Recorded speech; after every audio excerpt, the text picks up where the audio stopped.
Halo, kembali lagi dengan saya Lucy Tania Jessica Baro, Prodi S1 Farmasi kelas A semester 1, Universitas Citra Bangsa, Kupang, NTT.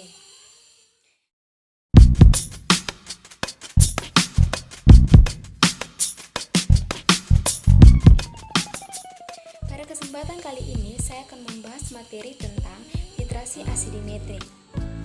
Poin-poin yang akan saya bahas di dalam titrasi asidimetri ini yaitu pengertian titrasi asidimetri, tujuan titrasi asidimetri, prinsip kerja titrasi asidimetri, prosedur kerja laboratorium titrasi asidimetri, serta salah satu penentuan kadar suatu zat menggunakan titrasi asidimetri, termasuk dengan alat, bahan, prosedur kerja, hasil, serta pembahasannya.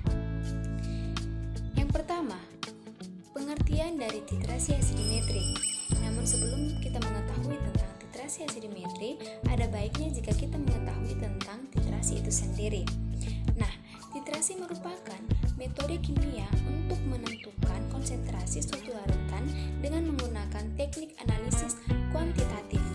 Sedangkan asidimetri merupakan tipe reaksi penetralan yang ada di dalam titrasi asam basa. Asidimetri berasal dari kata asidi atau yang kita kenal dengan kata asam.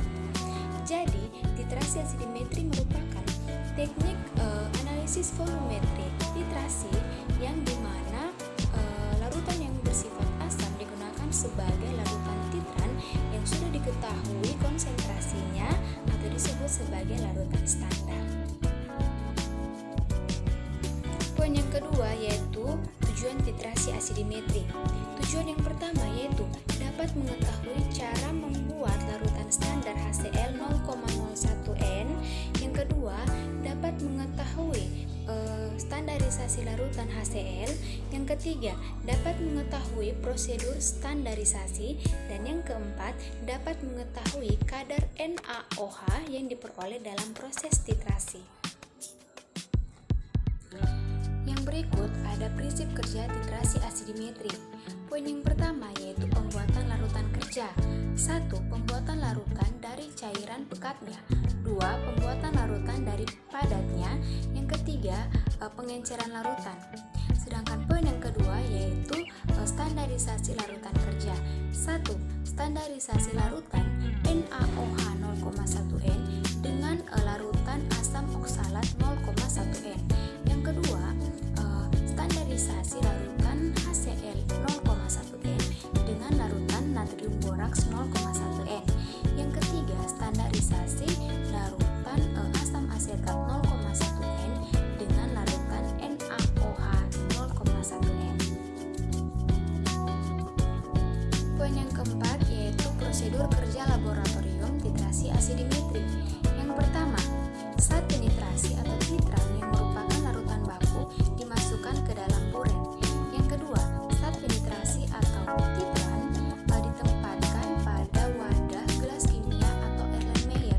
Yang ketiga, Erlenmeyer ditempatkan tepat berada di bawah buret yang berisi titran. Yang keempat, sebelum melakukan proses titrasi, tambahkan 1 mili indikator yang sesuai dengan titran, misalnya indikator metil merah atau MM. Dan yang kelima yaitu gunakan alat titrasi dengan baik. Buret harus berdiri tegak, wadah titran ditempatkan tepat berada di bawah ujung buret dan tempatkan sehelai kertas putih atau tisu putih di bawah wadah titran untuk memperjelas hasil akhir dari proses titrasi karena warnanya yang putih kontras. Poin yang kelima yaitu salah satu penentuan kadar suatu zat dengan menggunakan titrasi asidimetri. Yang pertama ada alat-alat yang digunakan yaitu yang pertama kaca arloji, neraca, labu ukur 100 ml, labu ukur 250 ml, Erlenmeyer 250 ml, corong, batang pengaduk, pipet gondok, pipet tetes, buret 50 ml, statif, dan klem. Ada pula bahan-bahan yang dibutuhkan yaitu HCl pekat, Aquades, Na2B4O7x10H2O. Yang berikut ada indikator metil merah atau MM. Yang terakhir adalah larutan NaOH. Demikian materi titrasi asidimetri dari saya. Semoga bermanfaat. Sekian dan terima kasih.